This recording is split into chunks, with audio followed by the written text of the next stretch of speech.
Who knew? All it took was for a series against the LA Dodgers for the D-backs to get back on track and finally start playing good baseball once again.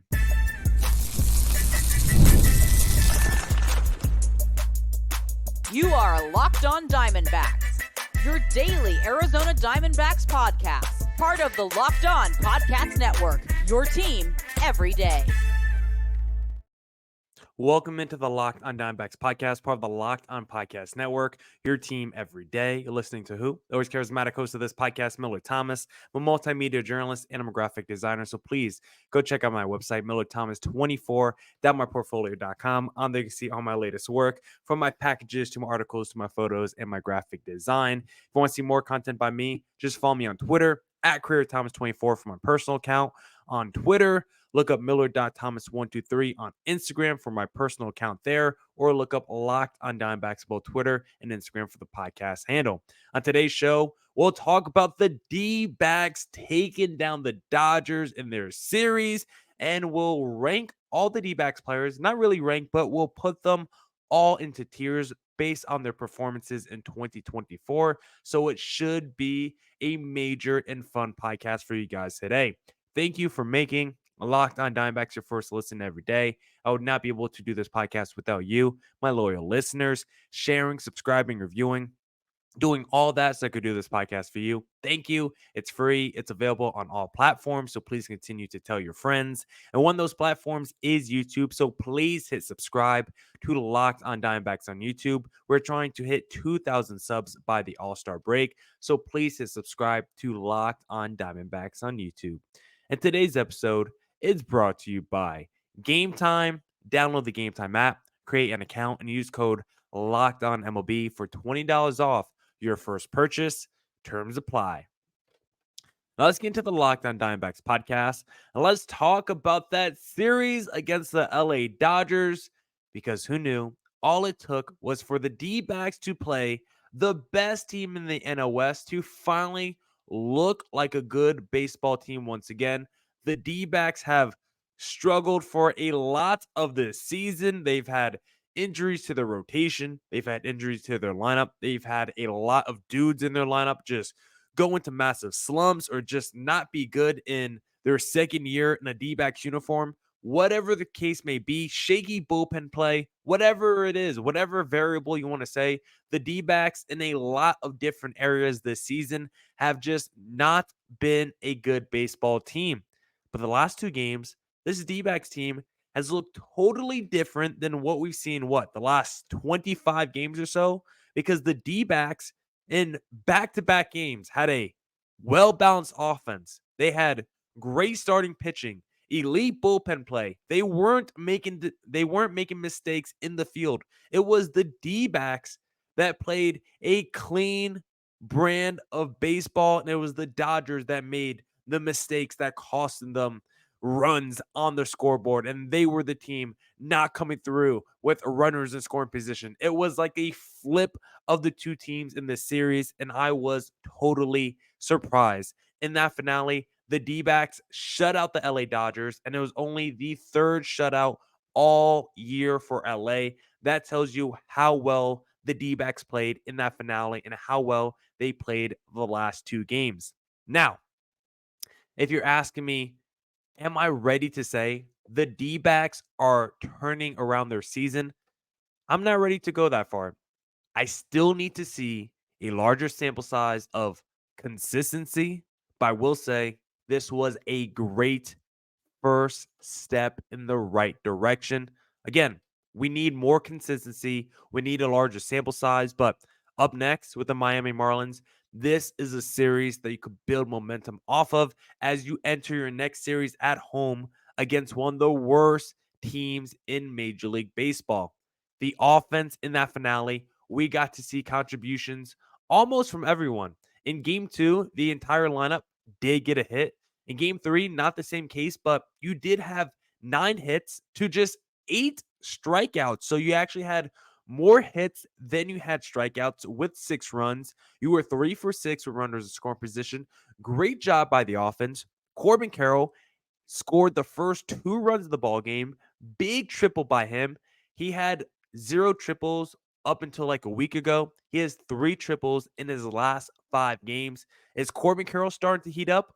Maybe. He now has a 5-game hitting streak. The only issue is it's like a Ketel Marte hitting streak because he has no multi-hit games during that hitting streak. So it's hard for him. I mean, he's still raising his average during the hitting streak because I mean, tonight he went 1 for 5. Guess what? His season's been so bad that batting 200 in a ball game will raise his average. And so the hitting streak, good for Carroll. The swing is starting to look a little bit better. He's generating a little bit more power. He's also going opposite field a little bit more. There was a little bit, there's some signs of life when it comes to Corbin Carroll, but just like have the D-backs turned around their season, I'm not ready to say Corbin Carroll is turning around his season. Ketel Marte hit the blackjack number, 21-game hitting streak right now. And he also had a massive home run in this game, which was off the foul pole, 110 miles per hour off the bat, an absolute rocket, 390 feet. And it would have been a home run in 28 of the 30 ballparks. And I will give you a moment to guess which 2 ballparks it would not have been a home run in. The 2 ballparks, Coors Field and Wrigley Field, would not have been out in those stadiums. Ketel Marte now has 10 home runs on the year, tied for the team lead with Christian Walker. Ketel Marte is having himself a fantastic season. And speaking of Christian Walker, he continues to just crush the ball in LA. Second straight game with a bomb for Christian Walker. This one was 106 miles per hour off the bat, 417 feet, and would have been gone in every single field except one. Again, I'll give you a quick moment. And that one field is, again, Coors Field. Would not have been a home run there.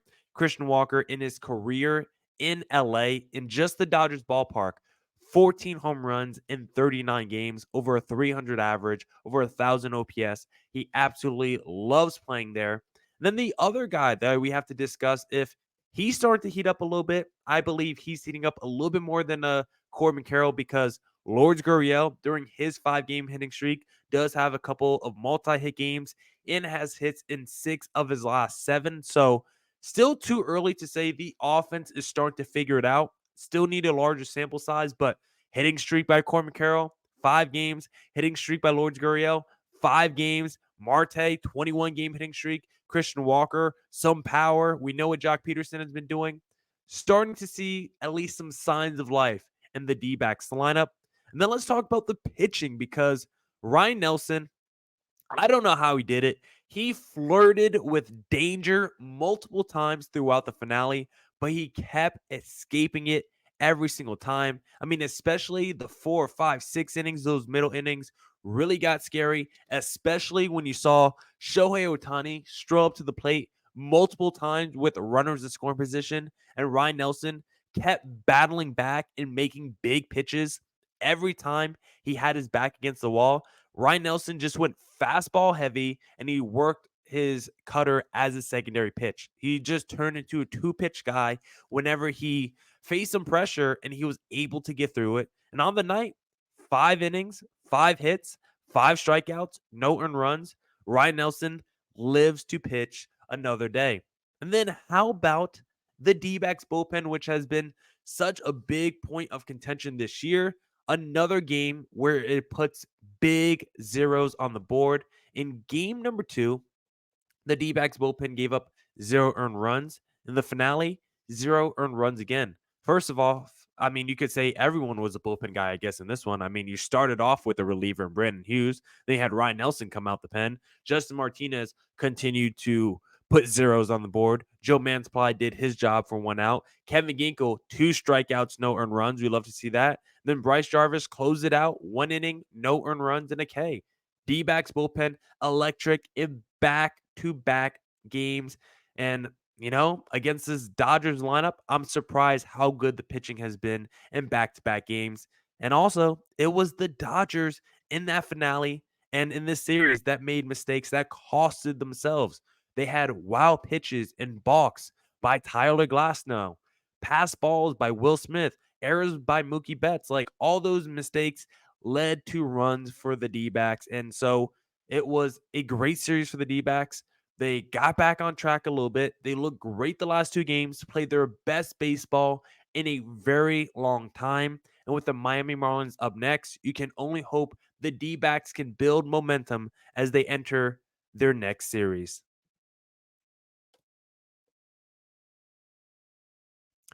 Now, I want to talk to you guys about my favorite place to buy tickets whenever I want to go to a D-backs game. And of course, it's called Game Time because the best place to buy last minute ticket deals is Game Time because you can save up to 60% off when buying last minute tickets for sports, concerts, comedy theater, and more. They have flash deals, which save you even more money with exclusive in app deals on select seats ahead of the game or event. They have zone deals, which save you even more when you choose a section and you let Game Time choose the seats.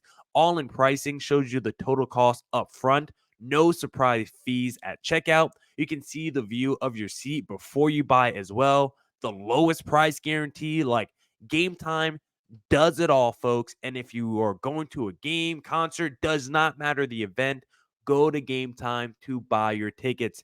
Take the guesswork out of buying MLB tickets with Game Time. Download the Game Time app, create an account, and use code LOCKEDONMLB for $20 off your first purchase.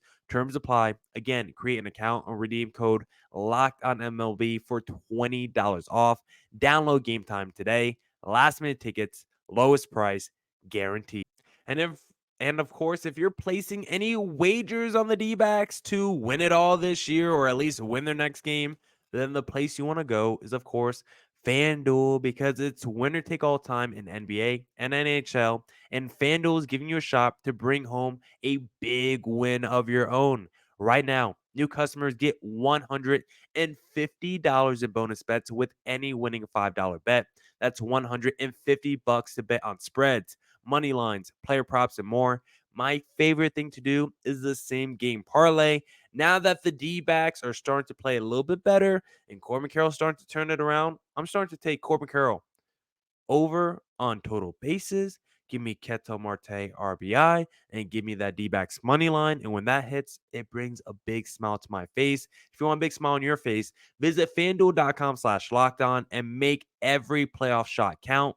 FanDuel, America's number one sports book.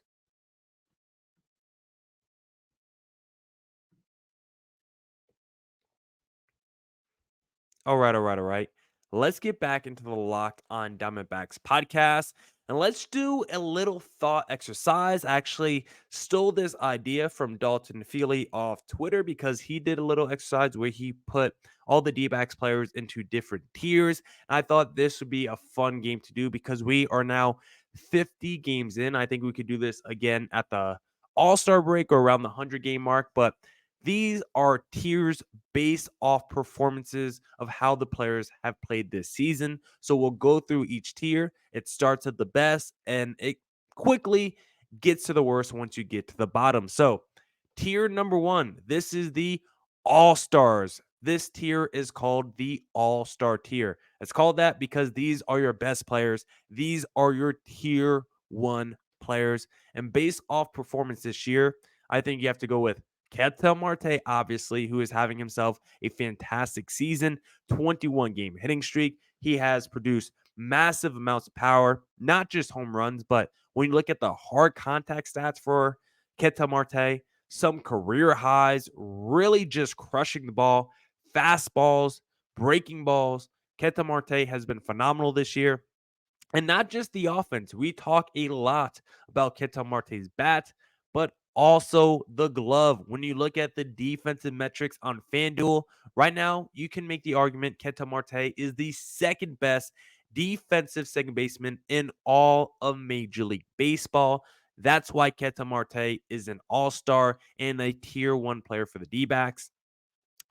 The next guy, how about a little Zach Gallen? He is also a D-backs all-star, and you don't have to say much. 9 starts this year, 3.02 ERA, and he's just a stud, right? Zach Gallen, he can garner the strikeouts, he can limit the walks, limit the hits, but more than anything, he has an aura. He has a mystique. When Zach Gallen is pitching and he's on the mound, there's a confidence that you have as a D-backs fan where it just feels like, you know what?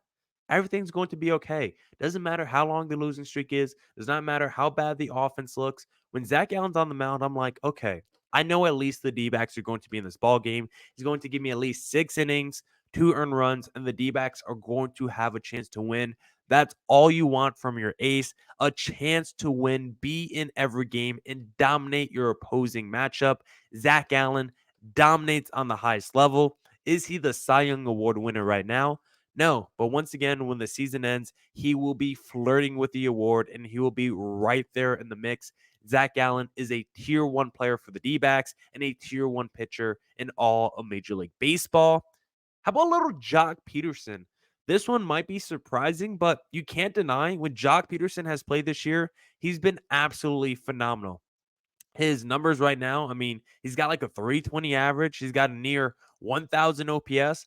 He's produced 6 home runs. Like Jock Peterson, as an offseason signing to be the DH for the D backs, has done absolutely everything we've wanted. We said, Jock Peterson, come in, be DH, show your power, and crush right handed pitching. And that's what he's done this year at the highest level that you can do it. So for Jock Peterson, when you're putting up all-star level numbers, like quite literally, if you just looked at the stats and took away the names, Jock Peterson, by the numbers, is the best D-backs player. And it's not like he's only playing half the games. He's played 42 games this year. And actually, did he come into the finale? Yeah, he started the finale. So actually, I had to remind myself if Jock Peterson started in the finale. Yeah, Jock Peterson then has actually appeared in 43 of the 50 games this season. So a very large sample size for Jock Peterson, and that is why he is also a tier one player. And then finally, I have to give it to Ryan Thompson, who has been so electric out the bullpen for the D-backs this season, has really only allowed 2 earned runs all season, and he hasn't really allowed any recently. Ryan Thompson has been absolutely phenomenal out of the bullpen, by far the most trustworthy D-back. The craziest part about Ryan Nelson, when you look at his stats, you look at that whip, under a .8 whip. Absolutely insane. He gives up rarely any hits. He really doesn't walk anyone either. Like, he has 2 earned runs. He also has 2 walks allowed on the season. So Ryan Thompson has been absolutely electric, and insane that the D-backs just picked him up out of nowhere. So that is your tier one all-stars: Jock Peterson, Kenta Marte, Zach Allen, Ryan Thompson, the best of the best for the D-backs this year. The next tier, called future All-Stars. These are players who have been really good this season and could potentially move up to the next tier the next time we do this exercise. I think Brandon Pfaadt is a future All-Star. And when you look at Brandon Pfaadt, just the peripherals right now, if someone was to go on Baseball Reference and look at Brandon Pfaadt, they will see a 4.05 ERA, and they'll probably think, you know what? Everyone talks about Brandon Pfaadt, but a 4.05 ERA, that's not very good. But you have to go a little bit deeper into the numbers. I'm a big ERA guy, but that doesn't tell the whole story in this situation, because Brandon Pfaadt is also someone who has delivered 5 straight quality starts for the D-backs and has delivered 6 quality starts on the season. Really has only had 2 bad starts for the D-backs this year. Has what? I'm looking at 1, 2, 3, 4, 5, 6, 7, 8 starts this year where he's finished at least 6 innings pitched. He has racked up the strikeouts. He's gone deep into ball games. I think Brandon Pfaadt, especially coming off that start against the LA Dodgers, he has shown everyone future All-Star is written into his future. Justin Martinez, another future All-Star. He has been electric this year for the Arizona Diamondbacks. His stuff has improved so much. He has movement on his pitches. He still throws 100 miles an hour. That sinker ball is absolutely nasty.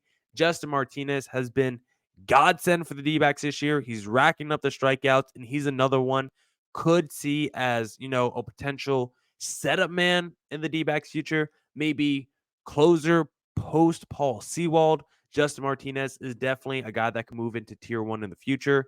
Same with the guy I just mentioned, Paul Sewald. Right now, I got him in the second tier, but he is definitely someone, as he pitches more for the D-backs, still hasn't had a large sample size because he's still coming back off injury. But so far, so good for him. 6 innings, 1 earned run on the year for Paul Sewald. And he could definitely, with a larger sample size, could definitely be a tier one player, no doubt. And then finally, Christian Walker, another future all-star, because at his best, we know Christian Walker, 30 plus home runs, 100 ribbies, the best defense in the world. But he was on a little slump recently. His average is around 260. His OPS is like right there between 790 and 800. Like, it's been a good Christian Walker season. He has his ups and downs, but he hasn't been a tier one player for the D-backs. He hasn't been elite Christian Walker. I think he's going to heat up in the second half. But for right now, he's been a very good player that can be even a little bit better. And the next time we do this exercise, he might be a little bit better. The next tier, this is for guys. This next tier is called Do Your Job. Or excuse me, not do your job, doing your job. Let me get that right. This tier is called Doing Your Job. It's for guys who are consistently solid, but not on that all-star level. These guys are good players, but they're not elite players. They're not superstar players. This is for the Kevin Newmans of the world who have been on a tear in the month of May, really carrying the D-backs offense, but he wasn't doing this the whole season. The first 10 games or so, Kevin Newman really struggled. So that's why he's in the tier of doing your job, because that's what Kevin Newman is doing right now. He's playing really good defense. He's coming through at the plate. Maybe if he continues the pace that he's on for 2 more months, we can move him up to the future All-Stars tier. But right now, he's in the doing your job tier because that's what Kevin Newman is doing. He is doing his job. Same like a Randall Grichuk, who is also just doing his job. He's been batting at a pretty consistent basis around 290. He's been a good hitter for the D-backs. It's a walk-off for the D-backs. He just plays whenever Torey Lovullo tells him to play. His playing time gets kind of yanked around, but that's why he's in this tier. He's doing his job. When he's called upon to play, he produces at the plate. He plays solid defense. The playing time is inconsistent, but that does not affect the way Randall Grichuk plays, and that's why I love him. Is he always elite? No, but he's consistently solid, and he never knows when he's going to play, and that's why I love him. And then finally, Jake McCarthy, who has been a bright spot for the D-backs this season, filling in for some injuries like Alec Thomas. Jake McCarthy, who was, you know, a starlight back in 2021 as he had himself a little breakout season, struggled mightily last year, but this year seems to have been in the lab, taking steps forward, progressing and developing his game. And Jake McCarthy has been a really good addition to the D-backs this season and has played really well for the team. So Jake McCarthy, I think, is definitely in the doing your job tier. He's been consistently solid all year for the D-backs, and we absolutely love Jake the Rake McCarthy. Now I'll give you the rest of my tiers in segment number 3.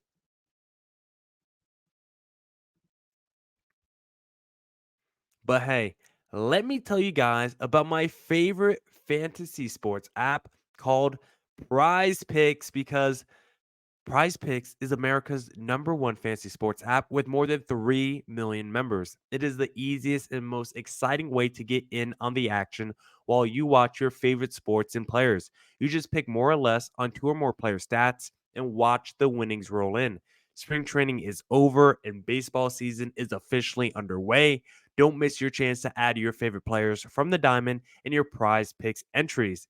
And right now, you can win up to 100 times your money on Prize Picks as you and the world's best players take the game to a new level. And right now, during basketball's postseason, I'm having a great time on Prize Picks. I'm picking the more on the Anthony Edwards points and the Nikola Jokic points. And when I'm hitting on Prize Picks, I'm seeing money enter my account. I get a big smile on my face. And if you want the same feeling, download Prize Picks today. Use code LOCKEDONMLB, all lowercase, for a first deposit match up to $100. Again, all lowercase, Locked On MLB for a first deposit match up to $100. Prize picks, pick more, pick less. It's that easy. All right. Let's get back to the Locked On Diamondbacks podcast and let me give you guys the rest of my tier list. And so let's just do a quick recap. First tier, All Stars, Jock Peterson, Ketel Marte, Zach Gallen, Ryan Thompson. Second tier, Future All Stars, Brendan Pfaadt, Justin Martinez, Seawald, Christian Walker. The Doing Your Job tier, Kevin Newman, Randall Grichuk, Jake McCarthy. And then finally, the next tier, not the final tier, but the next tier, this is the need more from you tier. These are guys that have been good, but have some lows mixed in, just want more overall consistency. The first guy, Jordan Montgomery. I think Jordan Montgomery has been good this season for the D-backs, but he hasn't been great. There's been some shaky starts, especially against some teams like the LA Dodgers, where we needed him to come through. And then against the Detroit Tigers, I thought he was going to be a little bit better. Like Jordan Montgomery usually pitches deep into ball games, but he's not afraid of giving up a couple earned runs. He's not afraid of pitching to contact. He usually gives up a bunch of hits, usually pitches deep into a ball game, but he's not striking out a ton of folks. He's typically going to give up 2 to 4 earned runs. And I think he's been good, but I want just a little bit more from him, just a little bit more consistency, especially when you're the highest paid D back on the roster. Joe Mantiply, another guy. There's been times where I love Joe Mantiply, where he comes in, immediately gets the quick outs, immediately does his job, and is that lefty specialist out the pen for the D-backs. But sometimes he's Joe Multiply, and you see the lead grow for the opposing team when he comes in. And so for him, again, more overall consistency. Torey Lovello is always going to go to Mantiply whenever there's a lefty situation. He is addicted to it. It does not matter if it's Ryan Thompson or Justin Martinez on the mound. There's a time to get a lefty out. He's going to go to Joe Mantiply. That's why I need Mantiply to be more consistent overall. Next up, Blaze Alexander, who at one point was given the D-backs more than what we needed. He was doing more than just your job. After the first 15 games, he might have been in the future All-Stars tier, but recently, the last 20 games or so, he has been in a huge slump offensively. I think his defense has been a part of it. I think it's bleeding into his offensive struggles because whenever he makes a mistake defensively, it just wears on his psyche, and he knows he's not going to play too much longer when he makes a defensive mistake. It means he's going to get sent to the bench pretty soon. I think that affects his overall confidence when he's playing a baseball game. And so Blaze Alexander is still someone that we like a lot. I still like him as a depth piece, but right now he's in his own head, and we just need more from Blaze Alexander. And then finally in this tier, have a little Tucker Barnhart. I mean, I would love more from him. He's the backup catcher for the D-back, so I don't expect a ton, but if he could give us a little bit more pop or offensive prowess, that would be nice. He's been fine behind the plate this year. Not a ton of Tucker Barnhart thoughts, but I felt like he had to be in a tier somewhere. And also, real quick for this exercise, I forgot to mention, we are not going to rank any of the injured players for the D-backs, only the healthy ones, FYI. The next tier, are we going to turn it around? These are the players that are struggling, but we know they can be good, and this tier is very obvious. Number one, Corbin Carroll, the reigning Rookie of the Year, has been downright bad this season. One of the worst players offensively in Major League Baseball. Is he starting to show signs of life? Maybe, but right now he's in the are you going to turn it around here? Because after 50 games, if you're batting below 200, I don't know if it's ever going to get better for you. Eugenio Suarez, is it ever going to get better for him? I definitely have more faith in a Corbin Carroll than a Eugenio because we've seen this coming for Eugenio the last couple years. He's been in the decline offensively, and it feels like another step in his decline. Lourdes Gurriel, he was fantastic to start the season. Actually, historic his start to the season in D-backs franchise history. But then in the second half of the first half of the season, in the second half of the first 50 games of the year, Lourdes Gurriel has been downright bad. And if you look at the numbers, you wouldn't have even known Lourdes Gurriel was one of the leaders in Major League Baseball on MVP ballots after the first, 3 weeks of the season. Lourdes Gurriel was one of the hottest names to win MVP after the first month of the year, and that just wouldn't be the case right now. That's why he's in the "are you ever going to turn it around" tier, because we saw him at such a high level to begin the year, and now he has been struggling for so long. We need Gurriel to turn it around. How about little Gabriel Moreno? Year 2 for him in the D-backs uniform. Defense is still absolutely elite, but offensively, 1 home run on the year. Batting hasn't been the same. He's been a big contact guy in the past, not this season. No power whatsoever. Slugging just not there. Just want way more from Gabriel when it comes to his bat. Love what he can do defensively, but offensively just has not been good enough. Then, of course, the setup man, Kevin Ginkel, electric last season, striking out folks, coming through as the eighth inning guy every single time. But this year, way too many ups and downs, way too many games where you just look at Kevin Ginkel and you're like, you kind of lost us that one, bud. You have not have said that at all last year, especially in the postseason when he was absolutely nails. I don't know what happened to him in the offseason, but we need the 2023 Kevin Ginkel to come back. And then the final tier. This tier is called thin ice. Players who could be one bad game away from being sent down, traded, etc. Ryan Nelson, he saved himself today. He's on maybe not as thin of ice because of his finale against the LA Dodgers. Logan Allen, just not a big fan. He is very up and down. He's very shaky. Some games he comes in out the pen, pitches 2-3 innings and looks good. Some games you're like, dude, you suck. Bryce Jarvis, kind of the same thing. I like Bryce Jarvis a lot more than Logan Allen. I want Bryce Jarvis to be good. He's kind of like Fetch. Like, I want Bryce Jarvis to happen. Same with Slade Ciccone, but a lot of ups and downs. I like his pitching in Arsenal. He throws really hard, but just way too much inconsistency. Matt Bowman just has not been a good trade so far, has not been good for the D-backs. He is on thin ice for me because I have no, built up confidence or trust in Matt Bowman. He comes in immediately and is not good. Hard for me to trust you after that. Brandon Hughes had a good opener against the LA Dodgers, but do I really trust a Brandon Hughes, a journeyman who's been up and down between the minors and majors this season? Probably not. Pavin Smith, I mean, I love the guy, friend of the pod, but you look at his last 100 games offensively, whatever the sample size is over the last 2 years, the guy just can't hit.